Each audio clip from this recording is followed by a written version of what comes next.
And from above, I am pleased to welcome Xavier Eman, Editor-in-Chief of Element. Absolutely. That's what rhymes with. That's great. You did it on purpose, actually. But, of course, it's all worked out. There you go. It's a conspiracy. Xavier Eman, you've produced a special issue, and number 3 is devoted to single-track thinking and therefore to the death of debate. Absolutely. So this is the 3rd special issue of Element magazine. The first was devoted to pagan wisdom, the 2nd to Russia, and the 3rd, which has just come out and is currently available on newsstands, we decided to devote it to single-track thinking. So, just perhaps, for the listeners, to clarify, for the listeners, what their series of elements is, in fact, it's a retrospective. So, since the beginning, since the journal was launched in 1973, we have chosen a topic and collected from our collections the articles that we consider to be the most salient, the most interesting, and the most profound on this theme. This allows us to have a fairly global view of the evolution of a concept or idea over time. In this case, the phenomenon of single-track thinking. So it starts with an editorial that is brand new and has not been retrieved from the archives. And you tell us that in today's world, all it takes is cutting off access to microphones and speakers to condemn society to death. And to escape this, many, too many, are those who are ready to make any compromise, any arrangement, any silence, any manipulation, any lies. At best, they limit themselves to self-censorship, to keeping a low profile and keeping a high profile, I love the expression, to being slandered without consequence. At worst, they join the turmoil of the new inquisitors to participate in the great moral crusades and other citizen lynchings against the ultimate offenders. And do we really have new censors as ferocious as you say?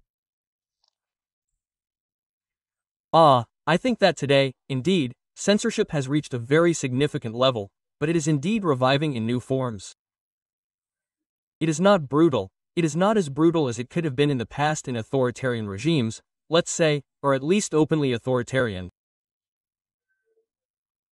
It is not as clearly expressed because censorship has existed in all eras. That is obvious. But in past eras, it was, how to say, very easy to discern. It was even, assertive. They said, okay, well, here we go, we're talking, we're not criticizing the king, we're not criticizing the church. The rules were clear.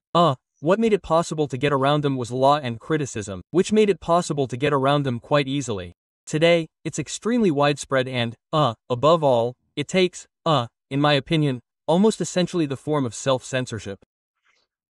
That is to say, we've imposed this single way of thinking as being the only way to get ahead socially, to get ahead professionally, to be able to have access to a certain number of, positions, to a certain number of media exposure.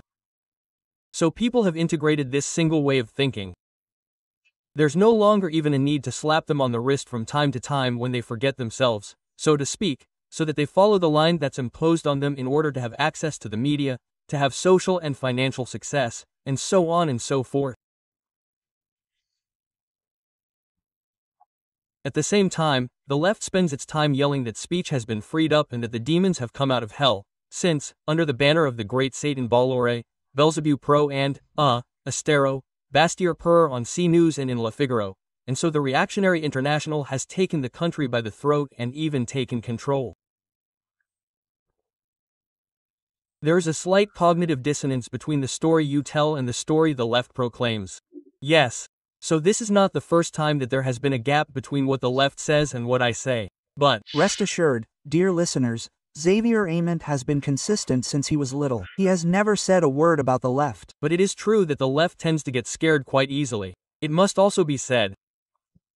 What is actually fried in what has been happening in recent years is the end of its absolute monopoly on the media and on press. And so there is a very small incision because we still have to keep our heads. 90% of the media remain right-thinking, remain in a single way of thinking, 95% even I would say, but she cannot bear to have shared the cake. That, indeed, the emergence of these media, let's say conservative, is obviously something completely unbearable for her, since she decided, many years ago, that she was the one who had the monopoly on the good word, on the media word, on culture, and so on, and so on. So, she is frightened. But we can't say that there is really a challenge, all the same, to the domination of the left over the media, because there is a television channel and 2 newspapers and a radio station, in addition to Radio Courtoisie, of course, which have a slightly different discourse. By the way, we could even go further because, this what I find interesting in the study, or rather in the fact of taking an interest in single-track thinking, is that we must sometimes move away from a vision of it that is too manic. When we talk about single-track thinking on this microphone, I think that listeners will immediately think of left-wing thinking, the dominant left-wing thinking because that is the current thinking that dominates and so on. But there is also sometimes a trend that I find particularly worrying, which is the creation, I would say, of micro-single-track thinking within certain circles, particularly on the right, for example. There can be a form of single-track thinking, of intellectual conformity, of names, facts, figures, titles. But, I don't know, we can see very clearly, for example today, that it is very difficult to conduct certain debates in a calm and serene manner, even within the right. I am thinking of the Russian-Iranian conflict, I am obviously thinking of the Near East. We see that there are, very strong tensions on these subjects and sometimes a tendency to want to excommunicate people who do not agree on these issues in the same way that the left does with people who do not think like it. That is to say that we tend more and more in recent years, I think it is particularly due to the effect of social networks, to reproduce the mechanisms of intellectual control of a single way of thinking in a small, environment, a small group of our own, where we tolerate internal debate less and less, where we tolerate contradiction less and less, in the same way that the dominant way of thinking does not tolerate debate and contradiction. When you gathered these articles, from almost 50 years of publication, what is the article that surprised you the most and that you said to yourself, it's incredible, everything has already been written? I would have a hard time picking one, it's more precisely the coherence in fact. Over 50 years. We see that the phenomenon that we support today, for example, did not come out of nowhere. It matured on American campuses and began to spread throughout French society, particularly through universities and the media.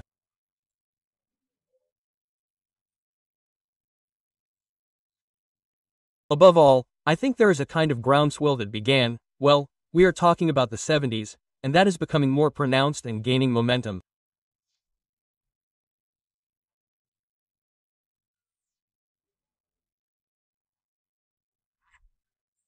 And what struck me is that even in the tone of the articles, I think there was more freedom, a few years ago than there is today, and even in the people who spoke in certain issues of elements in the 70s and 80s, I'm not sure that they would do it today, because this straitjacket still exists.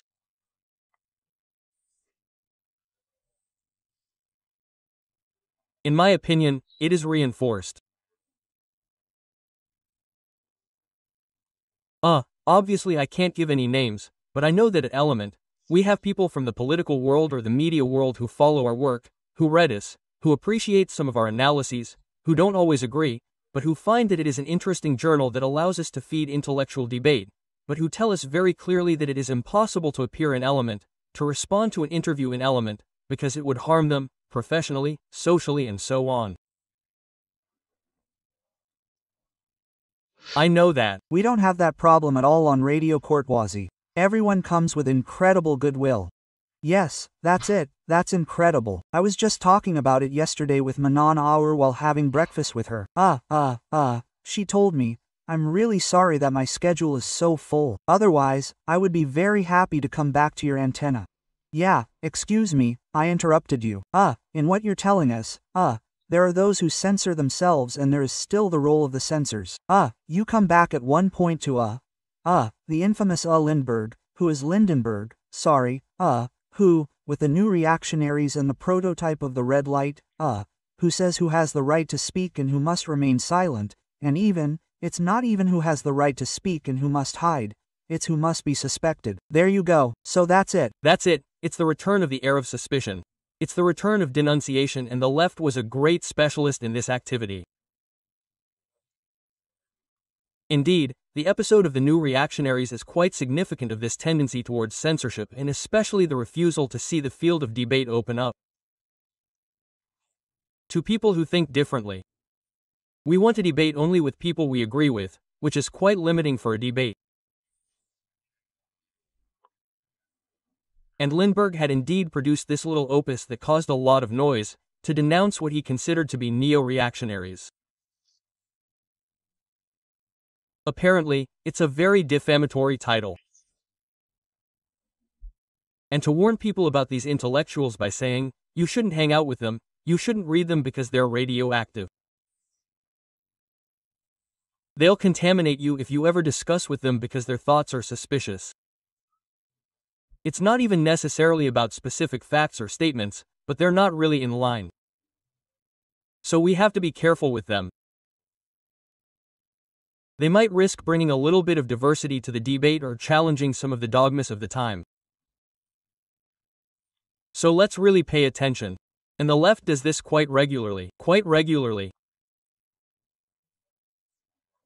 There's a little book like that comes out to denounce the red-brown couple, or the drift of an intellectual like Michel Onfray who has now become, a far-right intellectual for most of the media, the system's media, and so on.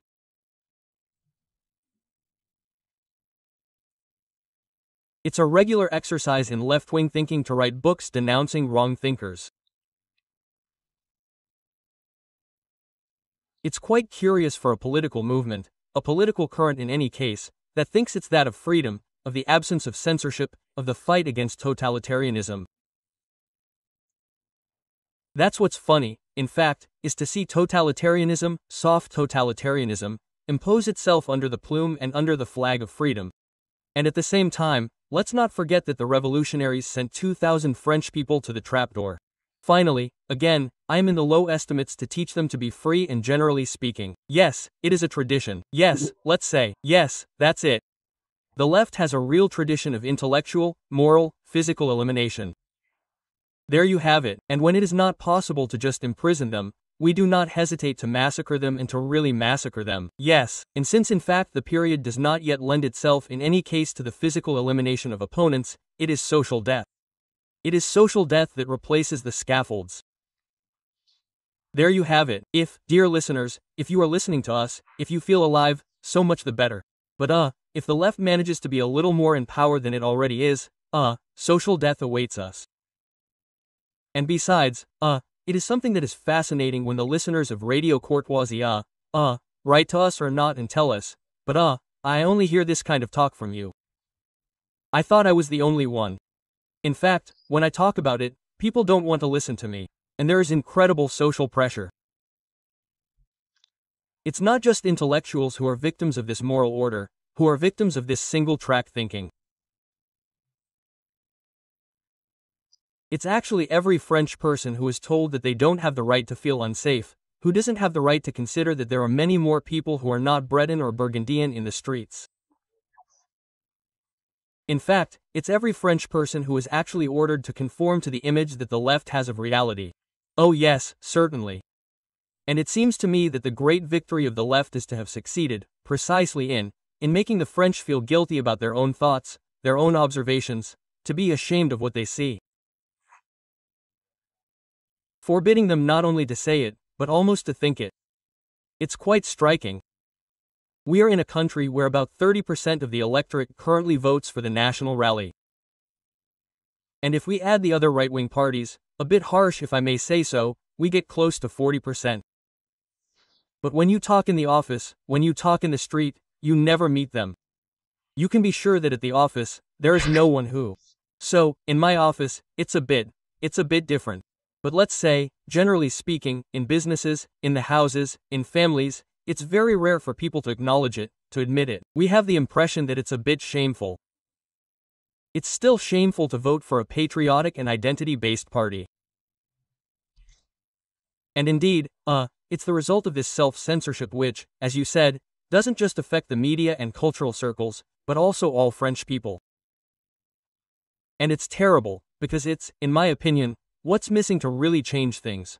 For people to take responsibility for themselves, for people to come out, so to speak, excuse me for the Anglicism, as patriots, nationalists, and identity seekers, by showing that these are normal people, perfectly balanced, socially integrated people, who can think this way, that there's no shame, that there's no hiding, that it's others who should be ashamed of what we're doing to the French and to France. And when this movement comes, I think that intellectuals will dare to do it, that artists will do it, a bit like in the United States. In the United States, you have artists, singers, and actors who are taking a stand for Donald Trump. For example, in France, we are still waiting to see the heavyweights, or at least the heavyweights, fall into line. Or at least there must be some people who finally want to admit that they are a big fascist. That would be nice. It would be a shock, but it would be. Come on, Pierre, if you are listening to us, a little courage. I am currently receiving Xavier Eman and we are discussing with him the special edition of the magazine Element devoted to single-track thinking and therefore to the death of debate and therefore to the soft totalitarianism that we are currently suffering. In a moment, I will be receiving the daughter of Junvi Dubas who decided to leave for Jerusalem in 1965 with a year and despite the communists and who arrived after a few adventures, including of course a few days in prison on the side of the Iron Curtain. Let's get back to you, Xavier Eman. In this special edition of Elements, Alain de Benoit has written a very interesting article. There are several articles by Alain de Benoit throughout his pages where he says that totalitarianism cannot be characterized by the means it employs but by the goal it aims to achieve. And that is very interesting because people say, no, we are not in totalitarianism. Look, you exist. Quote. So there is no such thing as totalitarianism because, as long as you are not dead after having been interned in a concentration camp, you cannot talk about totalitarianism. Yes, that is indeed something we hear often. I can understand this objection, of course, that there are no labor camps for the wrong thinking yet, that there is no mass physical elimination, in any case, that there is no torture in cellars as in certain eras or under certain regimes. But indeed, totalitarianism can take many different forms. And as we said just now, a people who no longer dare to speak, who no longer dare to say what they see, who no longer dare to complain about what they experience, what they suffer on a daily basis, is still a people who are subjected to a form of totalitarianism. When people are terrified of expressing their thoughts under penalty of being truly excluded from society, their family, their work, I'm sorry, it is a context that seems to me to be para-totalitarian to say the least.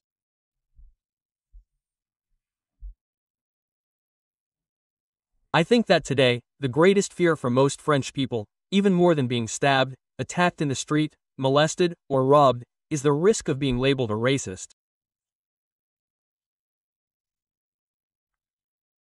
I think we have created a kind of terrible sword of Damocles that we are making hang over the head of anyone who dares to simply say what they have experienced.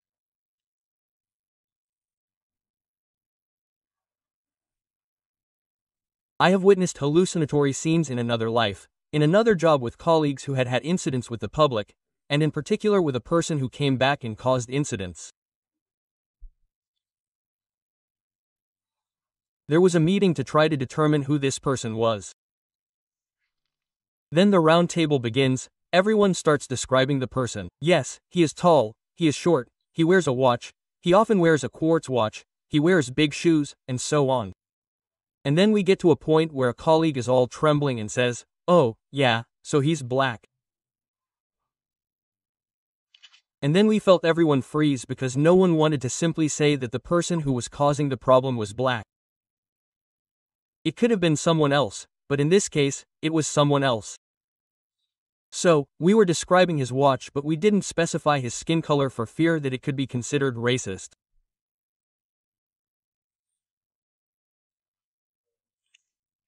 So, you see the level of self-censorship, of delirium, and even here, of really grotesqueness, we've reached because of this leaden blanket and this mental hammering that has been imposed on us since primary school and which, in my opinion, constitutes a form of totalitarianism.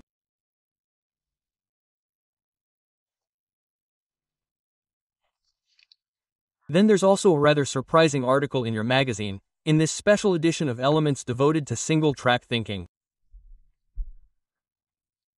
This is a long article about the Ratup, which is an absolute poem. First of all, because the Ratupi is a disgusting creature. It looks like a kind of squirrel with rather whitish scaled-down legs, since it is an underground African creature that spends its life digging tunnels while uttering plaintive moans, if I understand correctly.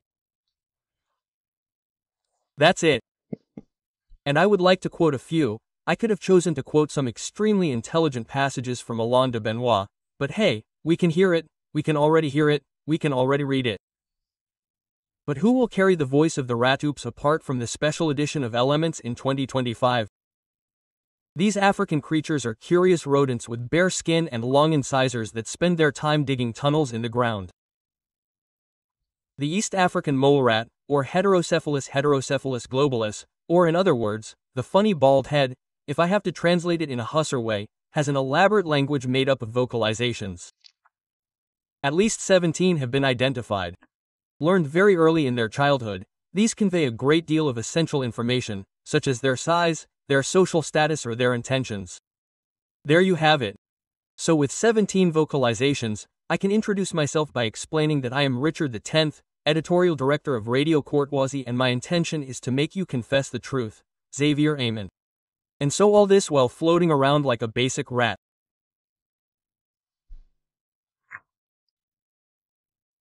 And it was a researcher named Max Delbruck from Berlin who demonstrated that this language was different in each colony of African mole rats based on 36,190 chirps emitted by 166 individuals belonging to 7 colonies raised in Berlin and Pretoria and monitored for 2 years.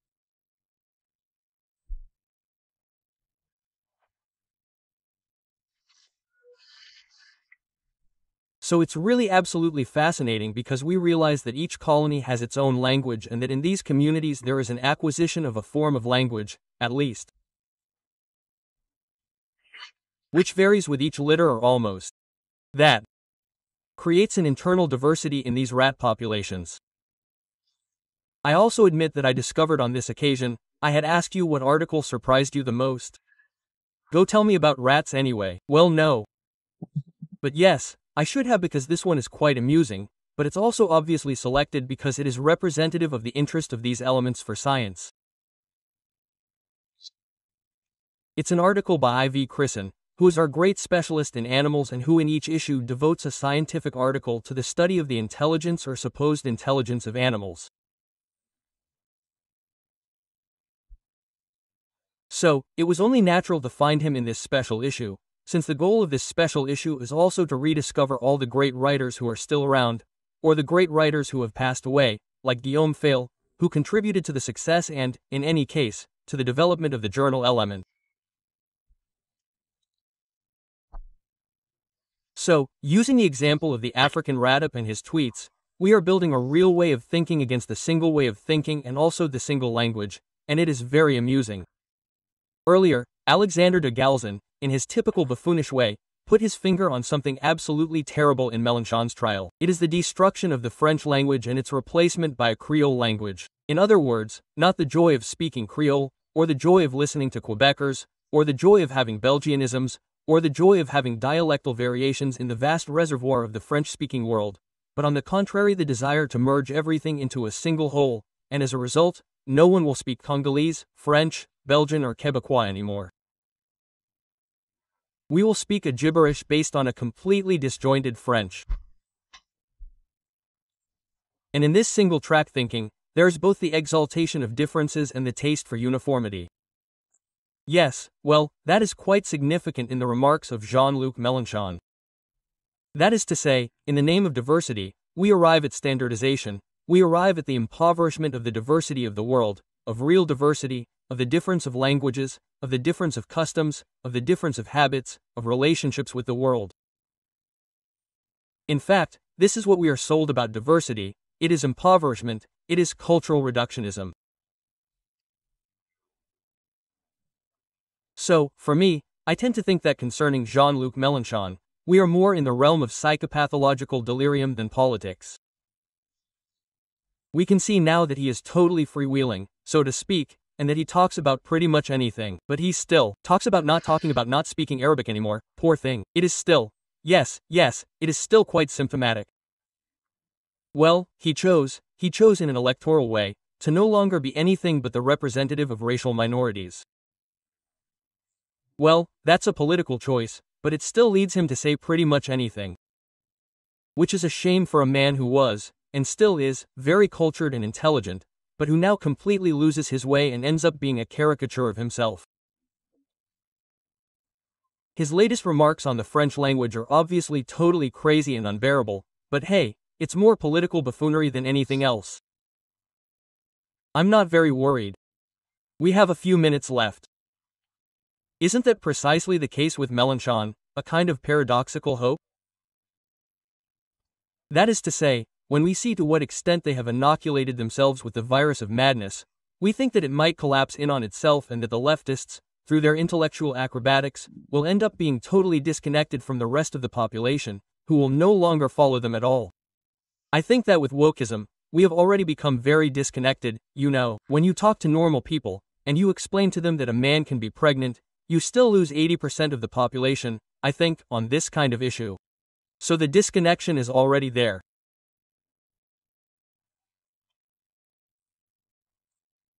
I think that we are going to disappear, these people, because their protégés will not accept being represented by white heterosexual men like Jean-Luc Mélenchon for long. They will have their own representative, and in fact they will be devoured by the monster that they will have created themselves.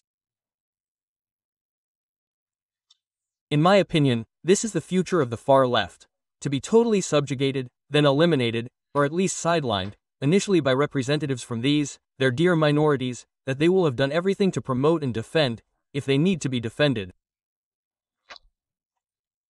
In the few seconds that remain, Xavier Eman, the most important question is, how do we buy it?